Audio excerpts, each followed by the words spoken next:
Welcome to the Binge Dietitian podcast. I'm Jonathan and I'm here to help you end 24/7 food thoughts, binge eating, and actually enjoy life with food. This episode is for educational and informational purposes only, not to be substituted for medical or personalized advice. Check the link in the description for my recovery resources and let's get straight to the episode. In this episode, we're going to be talking about grocery shopping or food shopping and how is food shopping related to binge eating or binge eating recovery? So food shopping is a highly stressful activity if you struggle with disordered eating habits because you're fighting against these mindsets. Have you ever gone to a store, a big store ideally, and then you recognize, I look at this item, I'm not sure if I should have this because I've been really good this week. Or you look at another item and you might think, this is what I need more of these. I should avoid these bits because these are bad for me. I know this is going to be contributing to my binges. I need to cut out all sugar. You walk by all the chocolates, you walk by all the cookies, and you try to avoid any eye contact with it and try to avoid it as much as possible. And you're having these intrusive, judgmental food thoughts, and it's causing a mental war in your mind when, in reality, for people who don't struggle with disordered relationship with food, they would just go in, get whatever they want, and then leave. And let me explain my story when I struggled with binge eating and I had to go to the grocery to go shopping. So where I live here in the UK, oftentimes I would go shopping in these stores called Tesco, Sainsbury's, or Aldi. Basically very similar price points, and sometimes they have like more or less different items. So anyway, Tesco, Sainsbury's, or Aldi, I would either shop in any of these. And after I would have a binge eating episode, the next day I would promise myself, that's it. No more cookies, no more brownies, no more cakes. I'm going to go shopping. I'm going to go in and get some chicken breasts, broccoli, and mixed veg. And maybe for some snacks, I'll get some lentil chips, which, by the way, I'm not a massive big fan of lentil chips. I can tolerate them, but it's not something I would crave, really. So I would only have that and then avoid as much as possible any cakes, any pastries. In the UK, I'm not sure in other places in the US or something, that in the UK they have these things called clearance sections. So for certain pastries or certain food that are running out of date, maybe they're going to be going off today or maybe tomorrow, they're a much, much cheaper price. Instead of something being like £1, it would probably be 10p. And oftentimes these would be the cookies. These would be the cakes, pies. And when I struggle with binge eating, the first place I would always go to is always the clearance section, because who wouldn't want a pack of triple coated double chocolate supreme cookies for like 10p? And in dollars, it's probably, I guess, 20 cents. And a whole pie, remember, this is like a massive pie, which could be shared for over 6 or 7, 8 people, could only be for like 5p. So it's crazy, crazy cheap. And I would just always hoard these. And I was always think to myself, well, I'm never going to get these again. So I would just hoard all the pies, hoard all the cookies as much as possible. And if you're in the UK, you would understand how people actually fight for these clearance items.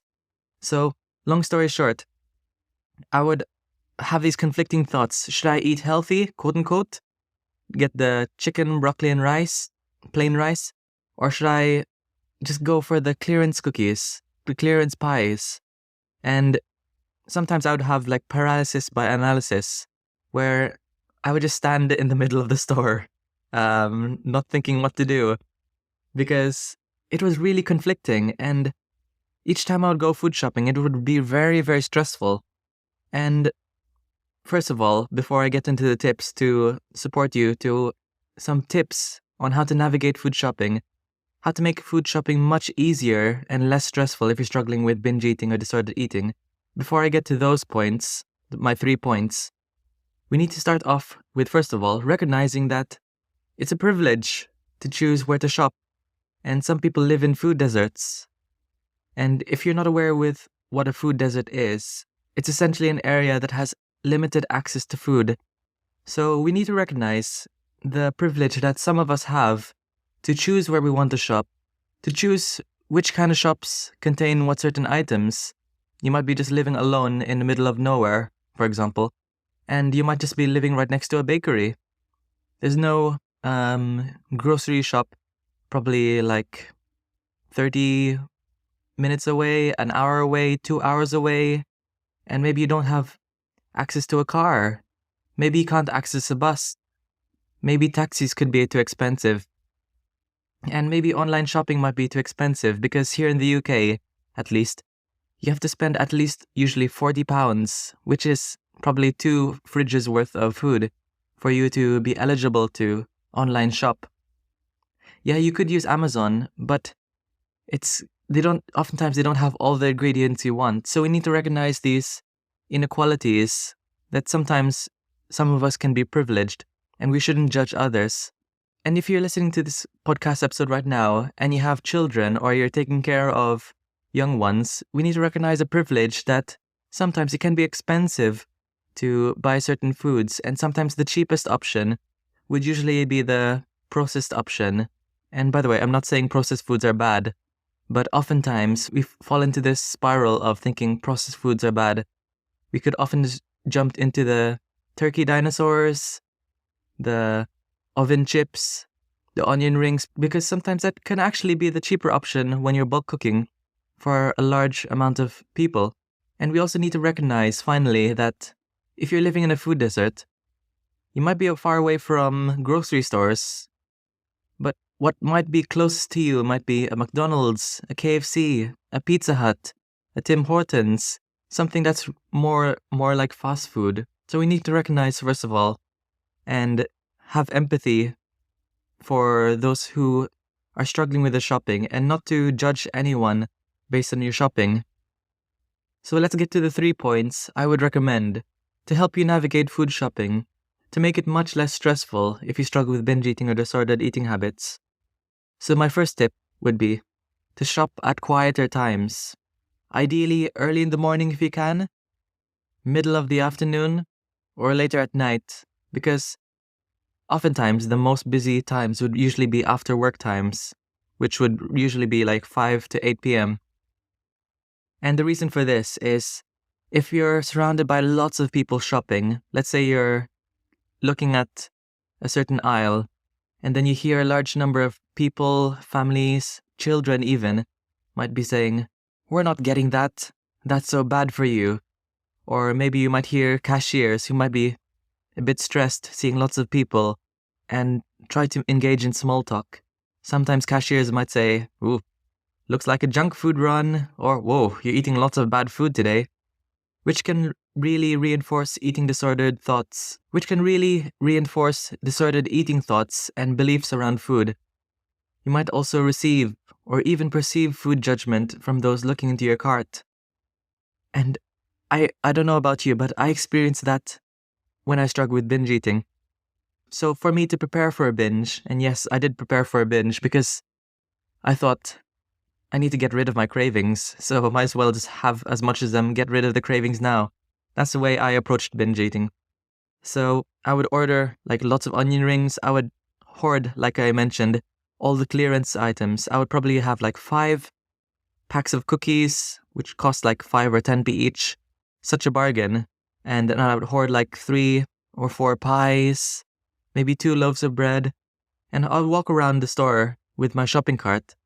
And it was the worst feeling ever when I would see people try to peer into my shopping cart, knowing that I have lots of cakes, pies, lots of loaves of bread. I've even seen eye rolls. And it really hurt me. And it really contributed to this mindset that I should eat in secret. I should shop in secret. And cashiers would sometimes give me funny looks. And whether they were judging me or not, I did feel judged just by the looks they gave me. So number 1 is to shop at quieter times. Try to avoid any preconceived food judgmental thoughts from anyone as you're shopping. This can help you reinforce the mindset that, okay, it's okay to get this, and I'm not going to focus on what other people think. So that leads me to number 2. Make a food shopping list. Because they say, when you're going food shopping, don't go food shopping when you're hungry, because you're just going to go for something you're going to eat the moment you leave the shop. So have a food shopping list. If you're having a food shopping list, this can help you stay organized and help you focus on what you need to get. You have a plan to head into the shopping store and then just leave with the things you only need. By the way, just a quick break from the podcast to let you know of my free hunger regulation webinar series, which is in the link in the description of this podcast. There's also an ebook version if you're more of a reader than a watcher. This is the perfect resource I wish I had when I struggled with binge eating years ago, which is used to guide you from everything you need to know, from why we binge, what are the binge triggers, and the eating pattern to stop binge eating. Because when we've been struggling with binge eating for so long, you and your body lose touch of what normal hunger and normal fullness is. You're constantly on feast or famine mode. So head to the link in the description of this podcast for the free hunger regulation resources to have a clear game plan to tackle binge eating for good. Anyway, let's get straight back to the episode. And it can help you reduce stress and anxiety around shopping around food. Like, oh, should I have this, or should I have this? Should I be good, quote unquote, or should I be bad, quote unquote? And I'm saying quote unquote if you haven't been listening to this podcast for a while, is that there's no such thing as good or bad foods. Food is neutral. Food shouldn't be forbidden. So as cliche as it sounds, keep a food shopping list, and it doesn't have to be on paper. It can probably be on your phone as a little note or something. And number 3 is to include the foods you know you will crave in your shopping list. And you might be a bit wary or a bit concerned about hearing about that. But how many times do we just order chicken breast and rice, or usually the foods we don't really enjoy, the quote-unquote, the diet foods, the foods which are low in calorie, the low in sugar foods, head home, and then maybe a day later, you'd order takeaway, you'd order pizza, you'd order McDonald's, KFC, Pizza Hut, all these kinds of foods. It's because we're building up this restrictive mindset around food that, okay, I'm being full, yes, but am I being satisfied? There's a difference between being full and satisfied. So even though you're not craving, for example, like pies or cookies, like I did, then still put it in your basket because you know you're going to have this craving for it. And you might have had a binge episode last night, and you might have this intense urge to cut out all the foods you crave. But if you jump straight to episode 33 of the Binge Dietitian podcast here, titled The 3 Main Triggers to Binge Eating and How to Stop It, one of the 2 main triggers of binge eating is avoiding your cravings, which is what we call mental restriction, which is building up this psychological deprivation, and which is why if you try to order bland or foods you don't really enjoy in shopping, the next day, or maybe 2 days later, you're going to jump straight to ordering pizza, fast food chicken, all those other things, because you built up the psychological restriction. So you might be thinking, okay, I'm going to include the foods I love, and I'm going to include the foods I crave, like chocolate bars, or, well, I'm just speaking for myself, really. I love chocolate bars. And you might be thinking, isn't that the whole point of ending binge eating, to avoid the foods you crave? Well, the thing is, and I've been there, you've tried avoiding the foods you craved for so long, and it's not working, jumping from diet to diet, and it's not working. So how about we look into being curious on why we're still binge eating or overeating on certain foods? Is it probably because you're keeping yourself full, maybe, but you're not keeping yourself satisfied? So if you're concerned if you're going to be having binge episodes on the foods you just bought, we need to recognize the second trigger, which is physical restriction. Are you eating regular meals, breakfast, mid-morning snack, lunch, mid-afternoon snack, and dinner, possibly an evening snack? Because if we're including regular meals and staying consistently satisfied, maybe at a 7 or 8 out of 10, with 10 out of 10 being Christmas full, 0 out of 10 being nauseously full, are we keeping ourselves consistently full, 7 or 8 out of 10? Because the important thing is, if we eat the foods that we're craving and we're not massively hungry but not massively full, then we're just gonna have like maybe one chocolate bar and just stop there. We're not gonna have intense urges. We're not having mental restriction. We're not having physical restriction. Our body has no need, really, to binge eat because you're full and you're satisfied. So, in summary of this episode, to reduce stress around shopping times, number 1, shop at quieter times so you can avoid perceived food judgment or think that you're being judged with your food choices. Number 2, make a food shopping list rather than just wandering around the food aisle like I used to do. Have a food shopping list of the things you need to get. And that leads to number 3. In that food shopping list, include the foods you know you will crave. Whether it's chocolates, peanut butter, cakes, the things that oftentimes most people would call binge foods. At least those were my binge foods. So include those foods in your shopping list. Because, yeah, we could be full eating quote-unquote good foods. Chicken, rice, broccoli like I did, but the next day I would just order takeaway because eventually I built up this psychological craving for food. I just wanted something. I just wanted a taste of something enjoyable. So, if you're concerned about overeating or binge eating on the foods you shopped on, then check out, are you eating consistent regular meals? Because if you're eating regular meals consistently and staying comfortably full, then you wouldn't have overeating or binge eating episodes. So I hope you found this episode really helpful on food shopping. And let me know if you want me to make another episode on exploring more about how to navigate food shopping. And if you enjoyed this podcast, then I would highly appreciate it if you rated this podcast right now a 5-star if you enjoyed and learned something out of this podcast episode. And you can head straight to the link in the description of this podcast for my one-to-one coaching, my food freedom course, my free webinar series on how to end binge eating, and there's also an ebook version. So check out all of my resources in the link in the description of this podcast. And I'll see you next time. Struggling with binge eating? Gain access to my exclusive self-paced binge eating freedom course found in the link in the description of this podcast. My course is everything I wish I knew when I struggled with binge eating, but it's all wrapped up into one easy to understand platform. You'll finally learn how to put an end to binge eating and put an end to food dictating everything you do, controlling your life.